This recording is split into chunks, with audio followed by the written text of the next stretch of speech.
I'm really happy that we have this conversation today, George, after a very intense week in Poland, where you received a Commander's Cross of the Order of Merit of the Republic of Poland from President Andrzej Duda, an honor long overdue and very well deserved. Congratulations. And I would like to start with that, with Poland. What did you learn from Poland and Polish people? I've been coming to Poland for 33 years now. I first came here in 1991, shortly after the changes. And I have learned, I think, a new way of looking at history. The remarkable story of how Poland, the nation, survived for those years between 1795 and 1918, 123 years, when Poland, the state, had been erased from the map of Europe, teaches something important about the human condition, not just about Poland. It teaches that culture, spiritual power, is even greater over the long haul of history than material force. Poland was destroyed by material force in the three partitions. And yet the Polish nation survived through its language, its literature, its Catholic faith. That tells us something about how history works. And in a world that is becoming even more dangerous because of the insistence that political power, economic power are the only forms of power, Poland reminds the world that cultural power, spiritual power, the human spirit, is greater than what we own and how we can hurt people. And Poland amazingly transformed throughout the last decades after the fall of the Berlin Wall. And you mentioned at our Krakow meeting that the Rynek Główny in Krakow is always inspiring you how Poland transformed. But there are also changes that came to Poland from especially Western Europe that are worrisome regarding our culture, especially the Catholic culture. What do you think is the remedy for them for our country? I think a renewed sense of self-confidence in Poland's Catholic faith would be helpful. Poland does not have to be France, Belgium, the Netherlands, Germany in order to be authentically modern or authentically democratic or authentically forward-looking or authentically committed to all those things we want in the Western world: human rights, democracy, the rule of law, a sense of civic friendship, decency among people. Poland doesn't have to be anything but authentic Poland in order to be that.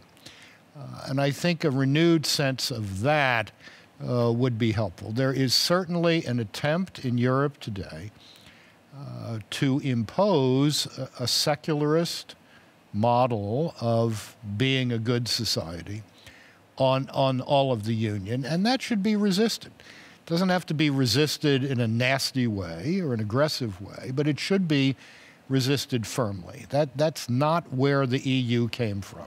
Well, that's what John Paul II was teaching us. I mean, he was resisting and he was faithful to the doctrine, but at the same time, he was a very modern pope and a very modern leader. Maybe that's the way. That's exactly right. And I remember very well the debate in 2003, 2004, which John Paul II participated in vigorously about one word in the new European Constitutional Treaty. Can we mention Christianity as having something to do with 21st century Europe's commitments to human rights, democracy, the rule of law, etc.? And as you remember, the first draft of that treaty said that those commitments today come from classical thought, the Enlightenment, and modern thought. And I wrote at the time, that means that nothing important for contemporary Europe happened between Marcus Aurelius and Descartes.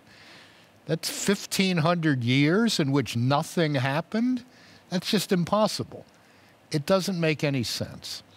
the erasure of memory, erasing memories of how, for example, the universities of Europe grew out of the church. The idea of open debate grew out of those church-based universities, the questiones disputate, when you know, the big guy professor had to argue in public with students. All of a lot of what we cherish in the high culture of the West today, the deepest roots of that go back to biblical religion. And if you don't understand that, if you insist that all of these things we cherish only began in the 17th century, you're cutting yourself off from your roots, and that's a dangerous thing to do. Plants without roots die. So do civilizations that deny their roots. Well, certainly, Polish Church is very much rooted in John Paul II, and while we listen, or the church in Poland, the institutional church, the bishops in Poland, listen to what John Paul II had to say in terms of protecting life, in terms of generally his teaching. Do they follow the style of leadership that he was? What would you say is lacking, especially in regard of the answer to the abuse crisis? John Paul II was a man of transparency. He invited the world into his suffering in the last years of his life, not to make himself feel better, but to give witness to the belief that suffering can be redemptive. When suffering is conformed, our suffering is conformed to the cross of Christ. There's an analogical or an analogous lesson there for the life of the church today. The credibility of the gospel in a world that is increasingly skeptical of all forms of traditional authority. The credibility of the gospel depends on the transparency of the church. The church has to own its sins and errors, and in some cases, grave crimes. It has to make recompense for those. It has to do what it can to heal those who have been wounded by these sins and crimes. And that gives credibility to the church's claim that it is the bearer of truths that make for human happiness, that make for social solidarity. So transparency and credibility go together, and I think throughout his life, Karol Wojtyła was a transparent man. What you saw was what you got. There was no falseness there. And that's an important lesson for everybody, not just clergy, laity, certainly true. In being the missionary disciples that all of us were baptized to be. Mm-hmm. You wrote an incredible book about the abuse crisis in the U.S., Courage to be Catholic, when the scandal broke in the U.S. in 2002. And I'm wondering, what can we learn from the U.S. experiences? I mean, the United States Church was through that crisis for the last 25 years, but somehow it's been contained. So what are the most important lessons, apart from transparency, which is of course crucial, but there's also responsibility, accountability. What would you say is crucial to remember? First of all, that ambiguity in the church's self-understanding, ambiguity in the presentation of Catholic faith always leads to trouble of one sort or another. The abuse crisis, we now know from sociological studies, spiked at just the time when people were radically questioning the moral teaching of the church on a whole host of issues, and when seminaries were not preparing men to deal with a culture that was going to frontally assault Catholic understandings of the moral life at every juncture. So the first point is clarity of doctrine, clarity of moral expectation are essential to a healthy church. Secondly, seminaries in the United States were not in good shape in the late 60s and early 70s, and it was right after that that this spike in abuse cases took place. The response to that has been a root and branch reform of seminaries in the United States, of vocation recruitment. Dioceses and religious communities, religious orders are much, much more careful now about examining the human qualities of candidates for the priesthood. John Paul II was a great reformer of the priesthood. That always has to be kept in mind.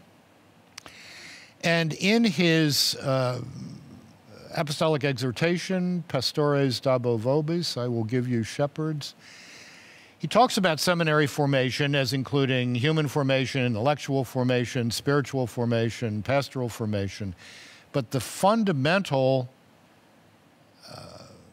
building block of all of that is human formation. You want mature adults who know their own emotional lives and are living those in a healthy way. And on that basis, you can form men theologically. You can form them spiritually. They can grow in the spiritual life. They can become pastorally creative. The human formation is the foundation of everything. So I think we learned that lesson the hard way, but we have learned it. And that's very, I think that is universalizable. I think that's a model that can be replicated elsewhere. Well, talking about vocations, there was a very interesting study by the Catholic Project of the Catholic University of America that priests, young priests, are very much aware of what they have to deal with regarding, for instance, the crisis in the church. But also they need support. How can we support good priests? Because we all know that the majority of priests are good priests who are suffering because of the bad apples, because of the rotten apples. Wojtyła's life, I think, gives us some indicators here.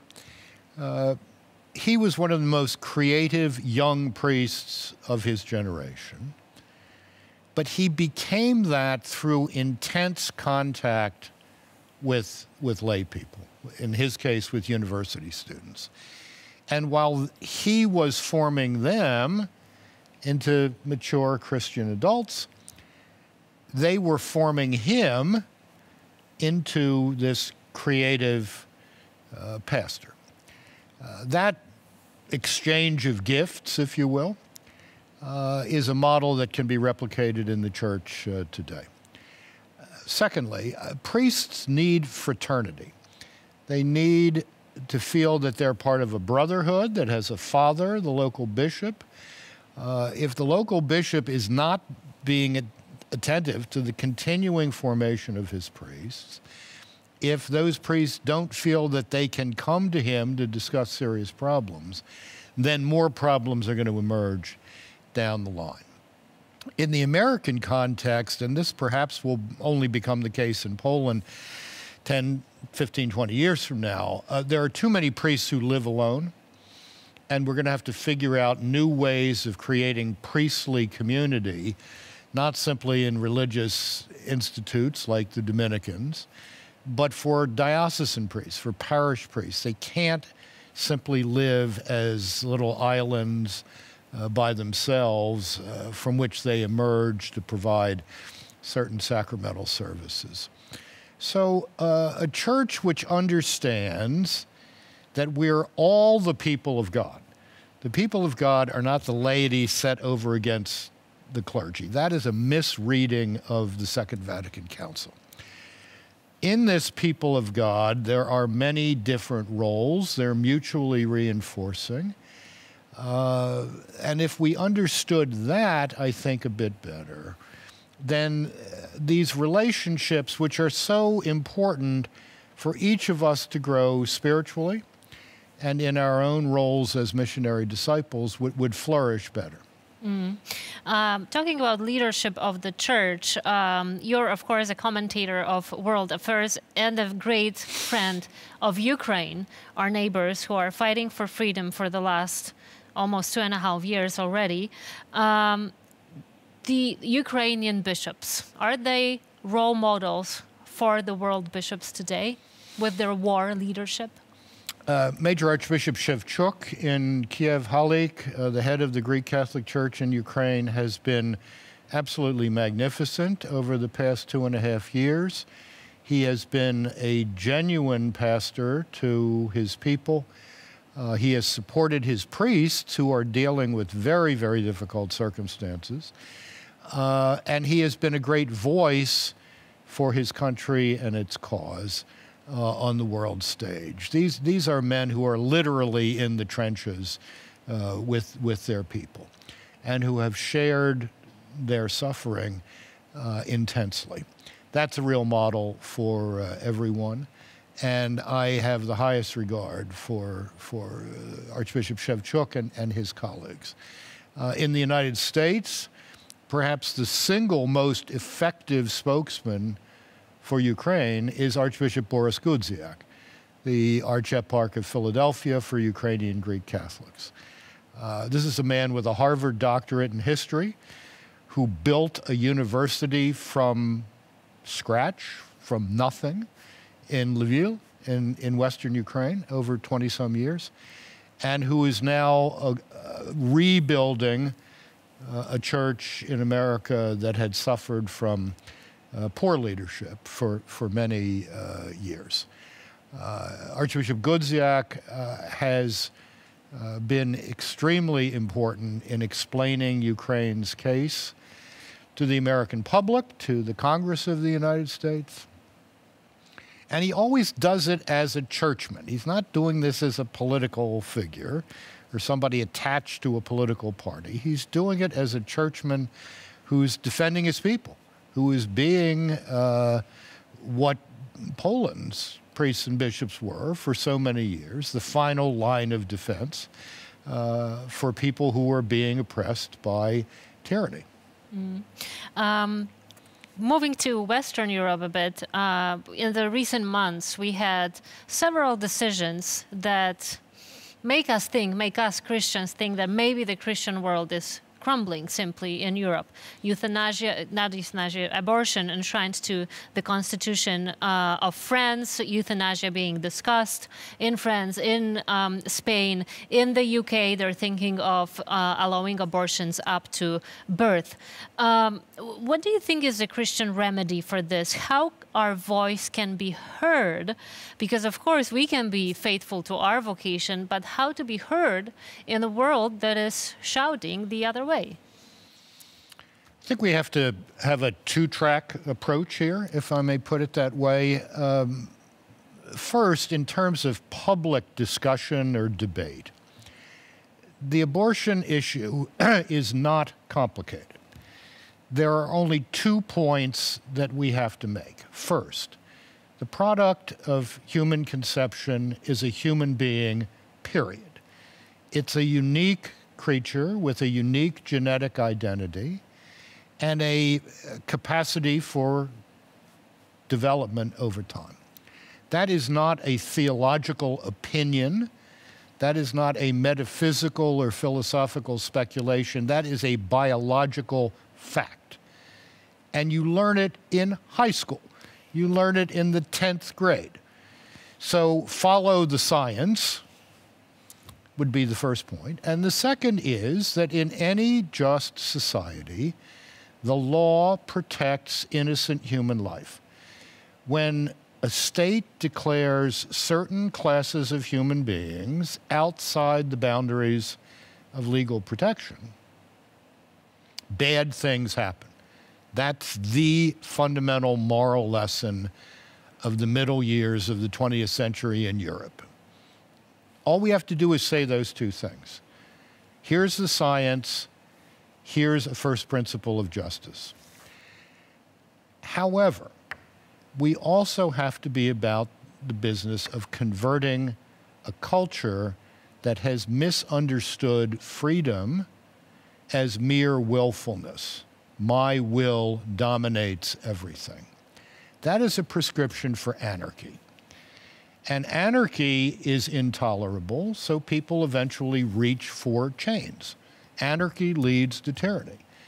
So a great program of cultural renewal, which in the European context, I think is going to have to come from Christian renewal, is the absolutely essential component to addressing the problems of what John Paul II accurately described as a culture of death. When he used that phrase in the 1995 encyclical Evangelium Vitae, I thought, maybe a little harsh here. Absolutely right. The culture of life has to be built against an encroaching culture of death. Now, how do you do that?